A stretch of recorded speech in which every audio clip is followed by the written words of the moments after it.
Hello, so this is a quick video regarding the high school or middle school digital research classroom that I set up just as a resource for you to use with your students. I know I named it high school digital research, but it could be used for middle school as well. I'm going to go ahead and change that right now.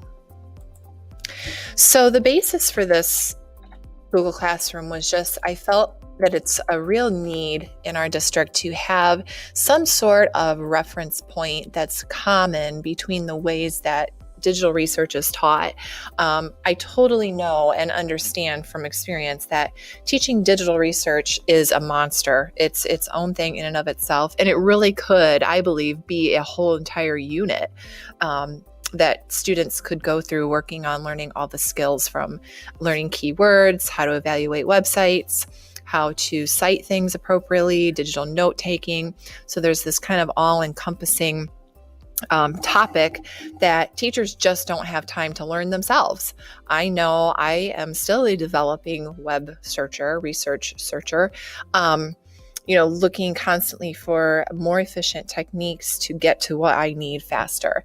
So this is just in its beginning stages. I'm sure it will develop over time. Thank you very much to Danielle Comparet for having me come in her room and just kind of focusing this and being an opportunity to get this pulled together.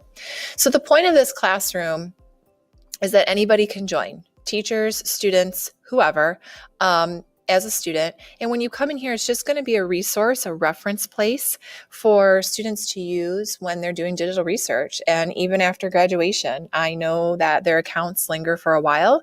They are more than welcome to come back and look at any of these tips and tools as they progress through high school. So if you're not familiar with Google Classroom, up here at the top, you'll see some tabs to navigate around. Stream is intended to be a constantly changing notification place, kind of like your Facebook stream. This is just notifications of new assignments that are posted or new materials. This is not a place where you're really supposed to post an assignment. If you have an announcement or something you want to share, you can come down here and say, share with your class, put your little announcement, maybe it's a quick link, whatever. But for the most part, I think you're going to find it very beneficial to just use this classwork part up here. So you can create topics in classwork, and I have created the topics of searching online, evaluating websites, citation, search resources, and digital note taking. So these are kind of the 5 key areas that I have found over the years students seem to struggle with, and the way that we can best simplify how to do digital research. Up here at the top is the, inspiration or the starting point for this Google Classroom. Within the Margaretta Ed Tech site, there is this page called Digital Research. And as I've been working on this for the past couple years, it's really just been my landing pad for all the information that I get coming in. And I've tried to kind of develop it into those same topics. So the first one is searching online. There are links here for teachers, for students. They're just informational videos that kind of hit on all those topics of searching online. We have some videos on Boolean operators, how or when you should use Wikipedia, how to search Google like a pro, so 10 tips. I created this document over here to kind of wrap it all up and put it together. So internet search strategies in a nutshell. This is something that when I go into classrooms and a teacher asks me to go over digital research, I definitely go through this document and have kids save a copy to their Google Drive for reference for later, and really reinforcing there's no such thing as a perfect search. It's learning different skills and tools to help you find what you're looking for in that instance. The next topic, evaluating websites. This woman is kind of crazy, but it is a great video. It gets the point across to the kids that when you're looking at websites, you need to think of these five points.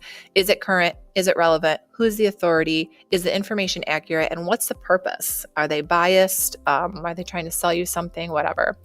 And then there's a rubric that goes along with that acronym that I have the students also share to their drive. I tell them I do not expect you to get this out for every website that you look at it, but it should be something that starts to just naturally come to them when they're looking through websites. For teachers, there's some resources here on how to teach to spot fake news, and then fake sites to help teach website evaluation. So lesson plans in here for teachers to use if you want to do this, on your own. There's a section for copyright and citation. So a direct link to the MLA Style Center MLA citation for your students. How to use Easybib in Google Docs. This is the way I would recommend using Easybib. I really don't recommend going to the website. You can if you want. Some videos and some talk about giving credit to people for their work and asking for permission. These videos start to talk about creative work. So when you start thinking more of creating videos and multimedia projects, what do you need to think about as far as using other people's work, and what is Creative Commons and how that comes in? There's a section on free images and music. So once again, embedding into students that you have to ask for permission, or just go to websites where they're already giving you permission. Music sites. As you scroll down to the bottom, a couple digital note-taking resources. Google Keep is my absolute favorite. That is a whole nother little webinar or post that I could do. Super great for students to organize themselves, to collaborate in note-taking, and to share with the teacher. For a couple of the teachers I've worked with, we've actually used Google Slides as their note-taking template or tutorial or tool. Lisa Wurzel and I were working together, and she chose to call it research note cards. So I think that's a little bit better than just trying to take notes throughout a Google Doc. It's easier to organize, easier to keep resources separate.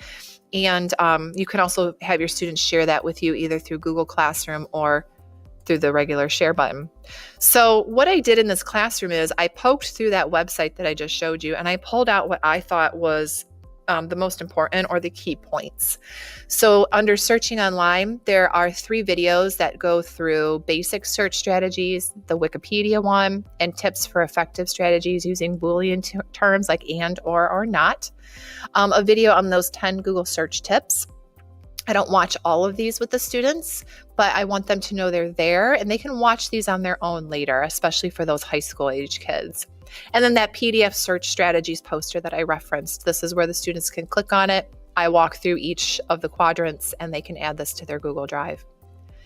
Evaluating websites is the link to the video with the acronym, and then here's the evaluation matrix that I showed you on the other page, so they have an opportunity to add that to their drive. The next section is citation. So here's a link to MLA Quick Guide. Here is the video, how to do Easybib in Google Docs, and then here's the Easybib website. Like I said, this one right here, this video for Easybib in Google Docs, I think that is what most teachers would be looking for. It really is very easy to get your kids going with citation using that. It is a Google Doc add-on. In those cases where we want to teach kids that Google is not the end-all be-all, here is a document with links to several other search engines that students can use. Bing, Yahoo, Ask, some of these we've heard of over the years, some we have not.